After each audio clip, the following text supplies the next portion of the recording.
Om Shanti. Good evening, everyone. Welcome to your next normal. The whole newness of our lives are unfolding in front of our very eyes. Isn't it great? Isn't it great to welcome newness in our lives rather than to sit there stuck and old and miserable with yourself?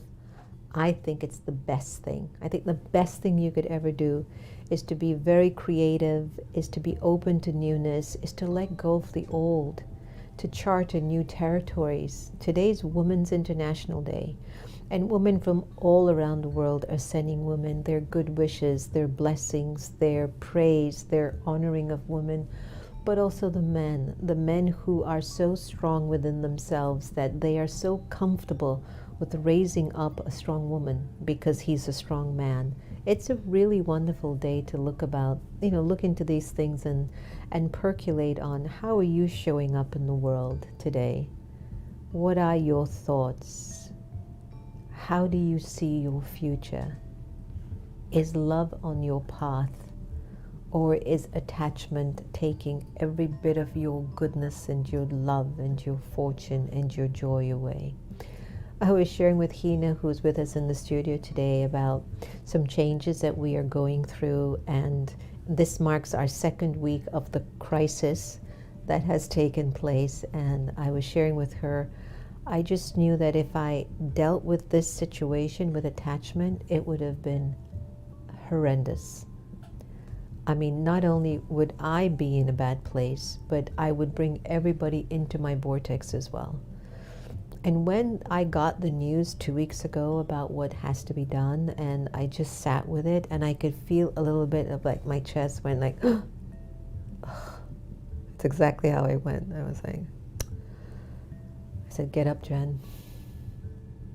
Just forget it. What do you have to do? How do you talk to this person? Where do we go? And you know what was interesting, everyone, was as I was speaking to this person with respect and trying to explain to this person that what they're offering and what they're suggesting is impossible for us to be able to fulfill, that I felt such a strong energy from this man who felt like he could talk down to you, like you were less than he was. And I've never felt that before.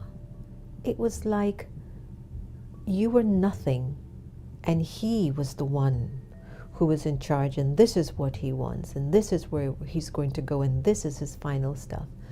And then I brought somebody on board to try to converse with him and to try to talk to this person, and he dealt with that person completely different than he dealt with me, because he was a man.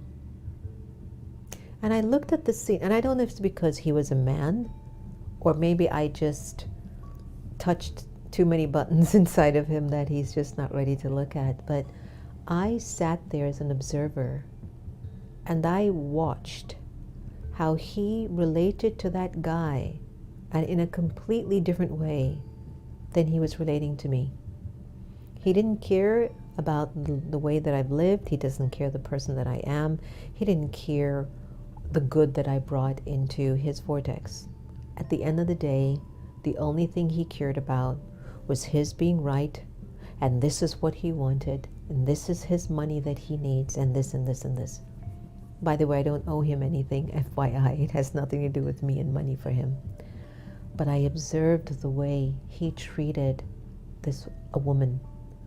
And I tell you, I looked at that scene and I went, whoa, I have to give love to this scene. And if I were to show you the text messages and the phone calls or the emails, I mean, he went as far as texting in a way and say, I'm blocking you from my phone because you're harassing me. I said, there is no way I'm harassing you. I have never harassed someone. What is happening to this person? And I just kept saying, he just does not like to speak to a woman who's in charge. He doesn't want that. He wants to speak to a woman who is under him. He wants to tell them what to do and how to do it and when to do it. And I just said, wow, I won't be the right one. You won't be able to succeed. Women have gone through so much for thousands and thousands of years, this energy that a woman carries, because she might be nurturing, maybe a little gentle, maybe quite patient to a fault, maybe she's understanding, I don't know, maybe she's a multitasker and she's able to do a million things at once. But for the life of me, it makes no sense that people would think that that's a weakness. It doesn't make any sense. When you think about the fact that a woman can bear a child, give birth to a child, that's not easy. And she can run a company, and she can run a country, and she can take care of her family, and she can cook while the baby's in her hand. She can do the floor while she's talking on the phone, cutting a big multi-million-dollar deal. There's no way you will ever try to convince me that if a soul is in a female body, she's a lesser gender or a lesser being on the planet. You will not be able to ever convince me of that. Now, historically, I have seen as well the energy of a woman completely destroying some of the most powerful men because of her wit, maybe because of her beauty, maybe because of the intimacy, the connection that they've had. And for some unusual reason, he doesn't think straight anymore. He will give up his kingdom for a woman. You don't tell me a woman doesn't have power. She does. There's also another way that I look at women and the role that they're playing, is the one with women. And something that I hear a lot is that sometimes some women don't support other women. I was in the car today with this wonderful, wonderful lady who was showing us some spaces, and her name was Nicolette from a real estate company. Wait, let me see if I can give a shout out to her company. Hold on. I think it's here. I'm going to get it because I think it was really important. Here it is. Aha. Nicolette Lee Realtor. That's the name of the company. Nicolette Lee Realtor. Wonderful lady. You spell it Nikalette. If you want a good realtor in the Virginia area, please reach out to her. She's just on the money. Just reached out to her yesterday, and before I knew it, she had like 100 places to just look at. I was like, wow. But we spent like an hour together in the car today, and one of the things that came up was women supporting other women. And I was telling her how important it is for a woman to attract women in their lives that celebrate their successes, celebrate their glory, uplifts them. And we can attract women like that when we build our own self-esteem, self-worth, and we accept, I've worked hard to get where I've gotten, and I'm happy about that, and I'm celebrating that. And I'm asking you as a woman, can you celebrate with me? And is there anything I can do to support you? That's what we need to start to do. You know, March 8th is so auspicious to me, the whole number 8, where it kind of feels like eternity. I don't know if you can see one of the pieces that I have here, but it's called like a celestial degrees. I don't think you'll be able to. But it's a beautiful painting that shows like the 8, and it's about infinity. And how we start from this golden age, very pure space of consciousness, and as we go through the cycle of change, it shifts. And then it wanes, but then it goes right back again saying it's time for me to come into renewal. And I think what makes the International Women's Day so powerful, and it falling on March 8th, is that women are always renewing themselves. Despite whatever they go through, they go into a state of renewal. It doesn't matter what. They renew their bodies, they renew their minds, they love to renew their hair and their styles and their looks. There's always something new about a woman, if she's willing to accept herself as she is. What was that quote we came up with, Hina, today about being yourself? You ready, everyone? Being yourself is the most beautiful thing. Write that down, everyone. That's your new quote for International Women's Day. Being yourself is the most beautiful thing. Can you imagine that? Amazing, isn't it? So, you know, this is our Meditation Mondays, and I hope you enjoyed our Positive Fridays last week with Brother David.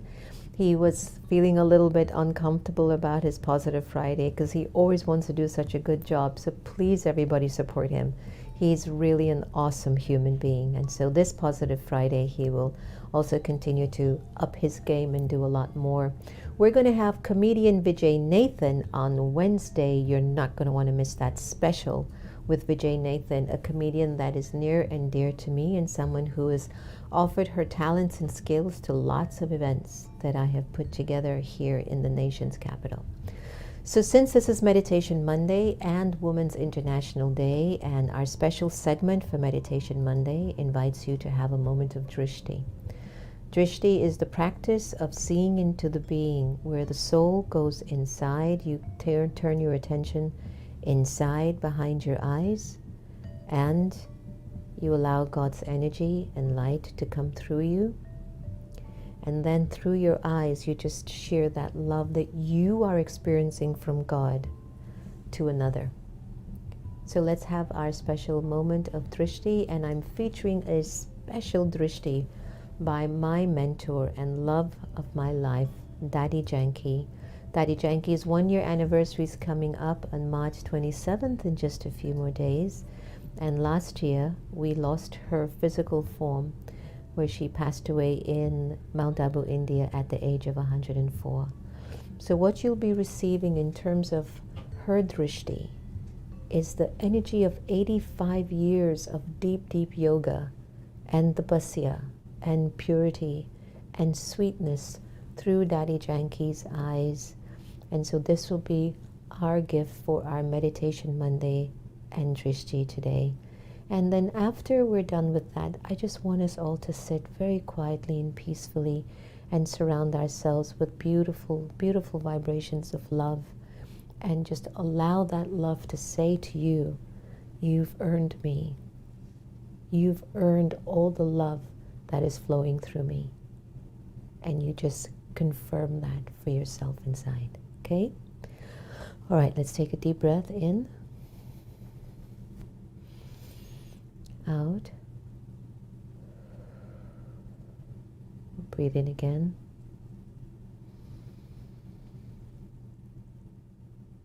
Out. Breathe in again.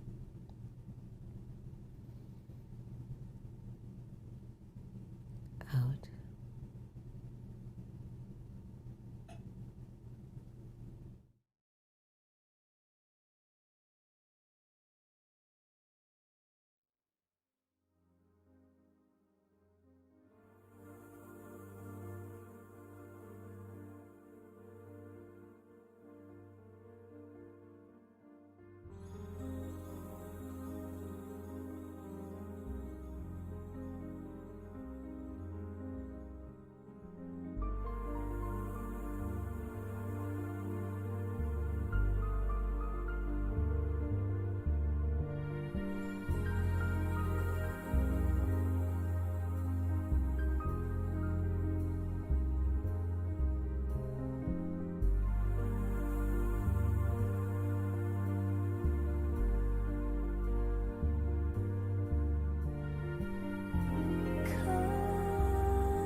loses meaning. I could stay forever by your side,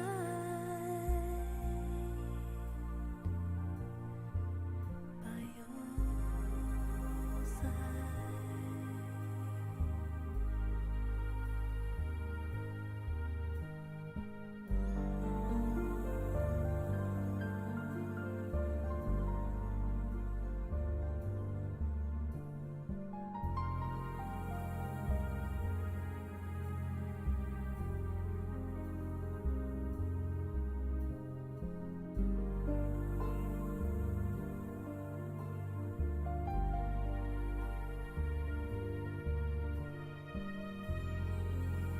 You come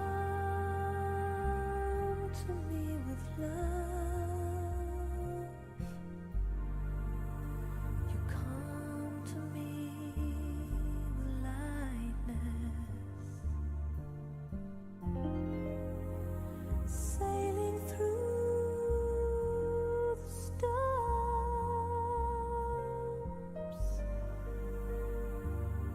into the day.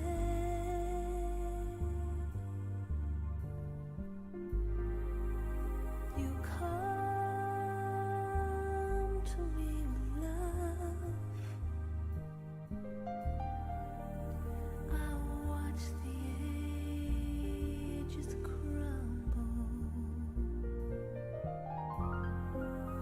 and all my aching heart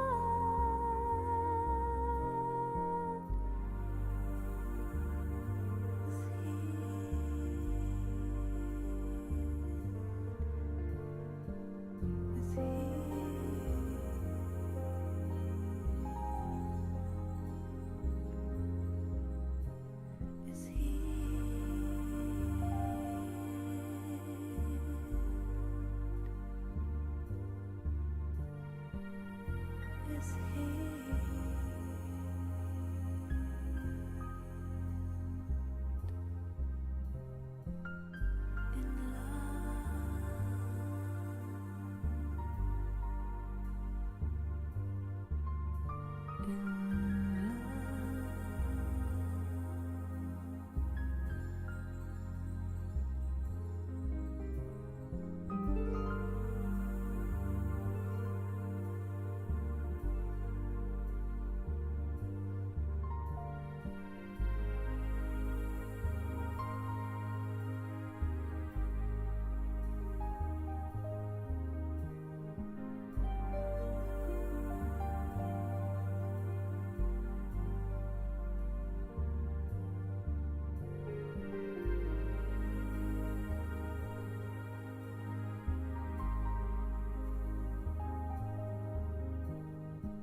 Let's just continue to hold this moment together, seeing into the being by such an outstanding yogi as Daddy Janki. Just that sparkle in her eyes, the innocence, the wisdom, the power.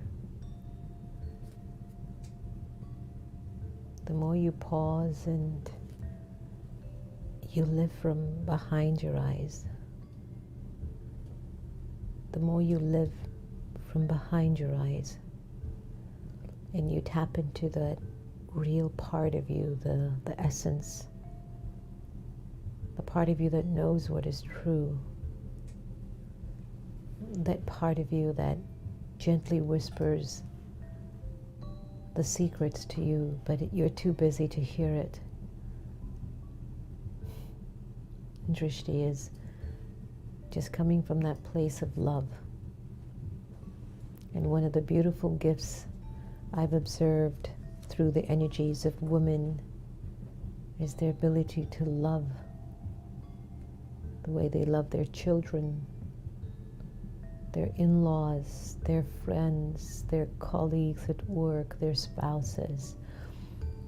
And it's always my pure wish that they also develop the art of loving themselves. And that means never, never, ever think you're not enough and you don't deserve the best. I think that's the two mistakes a woman can make, is if she feels she's just not enough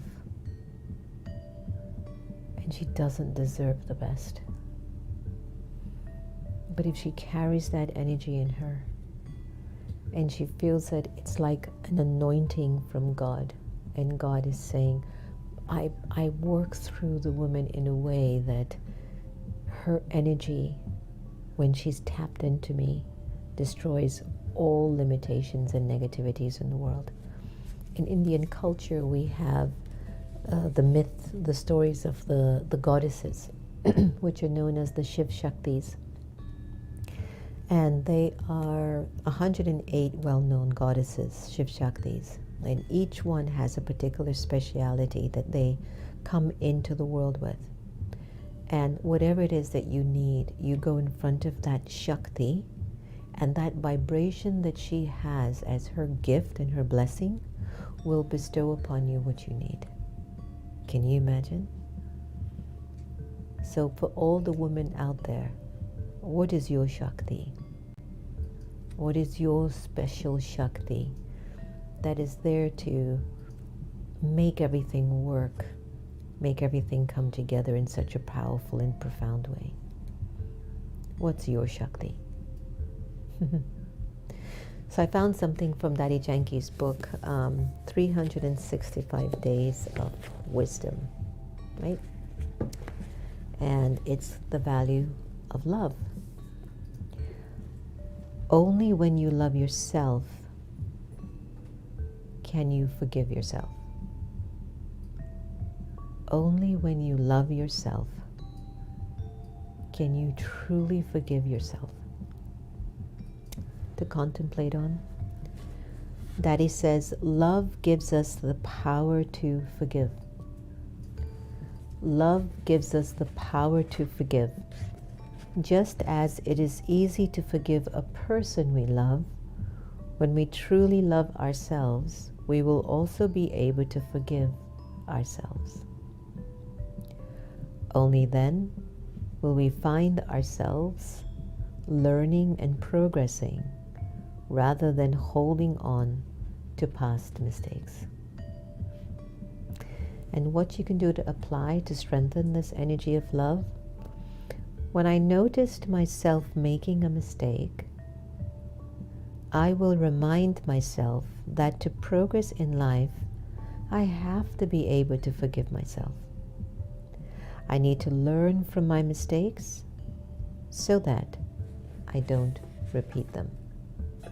So that was from Daddy Janki in her book. So, in order to forgive yourself, there has to be self-love. I'll tell you what I do in order to develop self-love. I practice this practice in Raj Yoga meditation called soul consciousness. So simple. Instead of thinking so much about your gender, your name, your title, the color of your skin, your size, your weight, your your role, your religion, your nationality, your country, just consider yourself to be a soul playing a part through those forms. So I'm a soul playing the role of a woman. I'm a soul playing the role of a doctor. I'm a soul playing the role of an African American person. I'm a soul, you understand? So always go back to I'm a soul. What type? Pure, peaceful, loving. So I am a soul playing the role of a woman. And I'm doing it with peace, love, and kindness. Thank you everyone for joining us today on The Next Normal. I know these shows are now short and sweet, and we're wondering what to do with them because we're so used to sitting together for an hour. But I'm sure we'll get used to our 30-minute moments together too. So have a wonderful evening. Don't forget to share your wonderful thoughts about what topics you'd like me to cover by sending us an email at meditationmuseum@gmail.com. Lots of love. Om Shanti, Om Shanti, Om Shanti. Take care.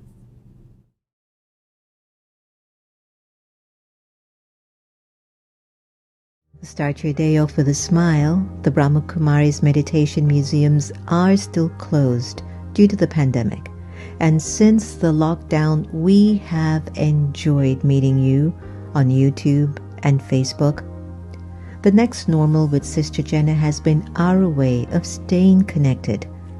The show offers answers to everyday life challenges, meditations, conversations with guests, and moments of laughter. It is your pause to reconnect, elevate, and understand better your purpose for being here. Monday meditations will take you into deep stillness, away from the noise, with a special feature titled Drishti, Seeing into the Being. The rest of the days will offer you food for thought, and Positive Fridays will inspire you and leave you wanting more.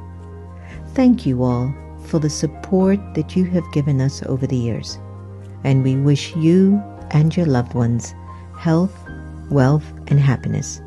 Remember to subscribe and click the bell button to stay connected. All the very best once again, and we hope to see you soon.